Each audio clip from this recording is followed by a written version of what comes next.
The Call of Duty Vanguard Beta is live. First thing you should know is you can get 120 frames on this game. So we're going to talk about that here in a little bit. Let's look at the settings menu and see what settings they've given us. I usually like to play on a 6.6, so we're going to go ahead and set that. The ADS sensitivity multiplier lets you change your sensitivity when you are aimed down sights. You can change that. This is a multiplier, by the way, so anything above a 1 is going to make the sensitivity higher when you're ADS'd. Anything smaller than 1 makes it lower. You can see here we've got all sorts of sub settings in there. For starters, I'm going to leave mine on a 1. That might change as we play the game. In here we've got the button layout preset.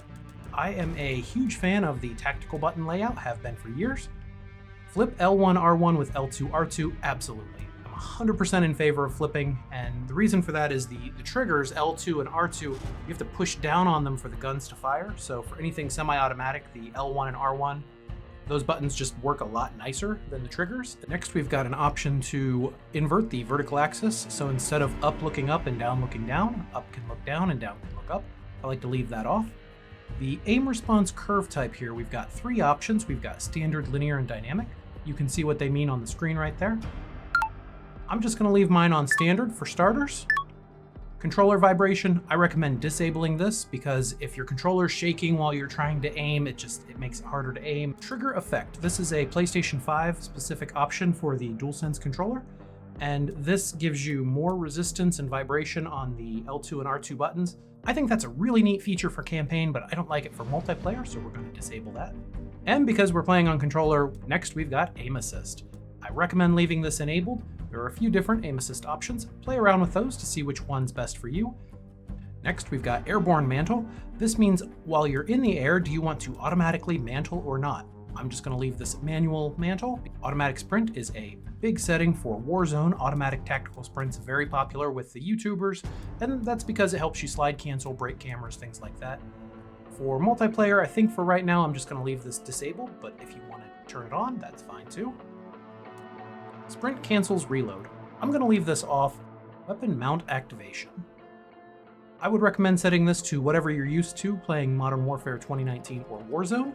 For me, that is double tapping the ADS button. That's what I like. The next option also has to do with weapon mounting.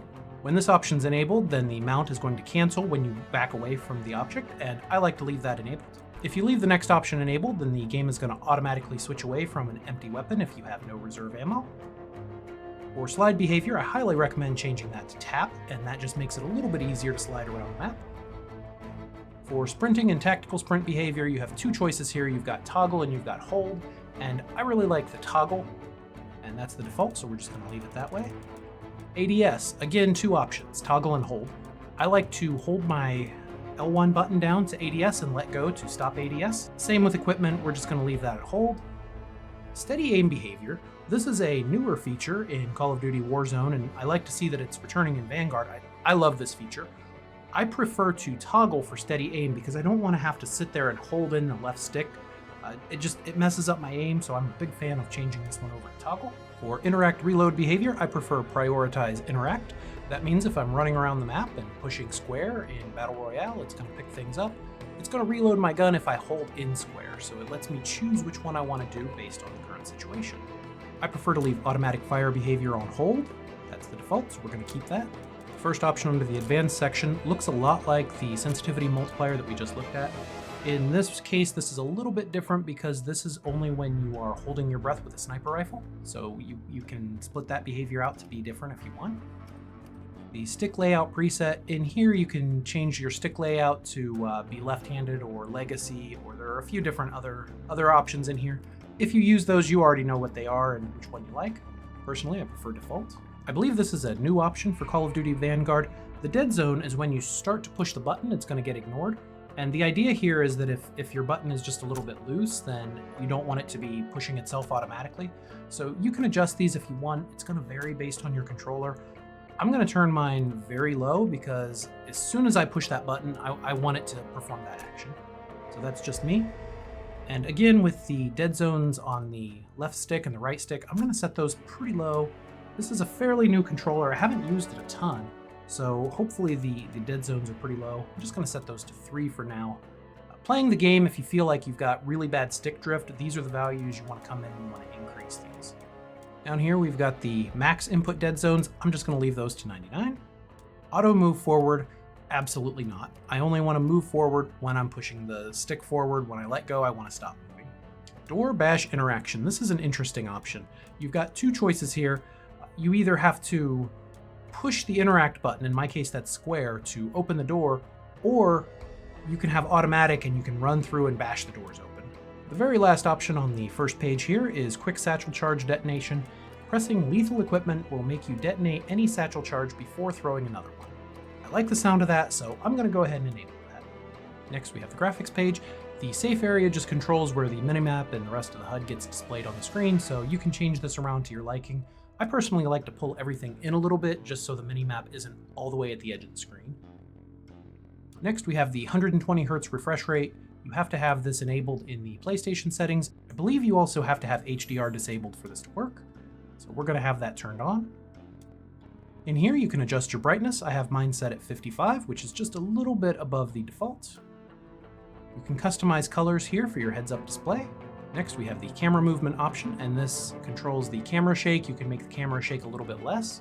I'm just going to leave mine at default.